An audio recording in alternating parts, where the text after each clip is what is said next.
ಪ್ರೀತಿಯ ದೇವಿ ನೀನು, ಈ ತನುವ ಪ್ರಾಣ ನೀನು, ಬಾಳಲ್ಲಿ ನೆಮ್ಮದಿ ನಿನ್ನಿಂದ ಕಂಡೆನು. ನೀ ಅಳಲು ನೋಡಲಾರೆ, ನೀ ಇರದೆ ಬಾಳಲಾರೆ, ನನ್ನಲ್ಲಿ ಕೋಪವೇ ನಾನಿನಗೆ ಬೇಡವೇ.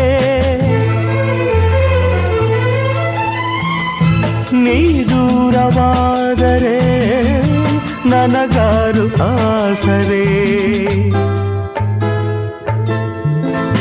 ನೆರಳನ್ನು ಕಾಣದ ಲತೆಯಂತೆ, ಬಿಸಿಲಿಗೆ ಬಾಡಿದ ಹೂವಂತೆ, ಸೋತಿದೆ ಈ ಮೊಗವೇಕೆ, ಏನು ನಿಂದ ಚಿಂತೆ, ಹೇಳೆ ನನ್ನ ಕಾಂತೆ, ಏನು ನಿಂದ ಚಿಂತೆ.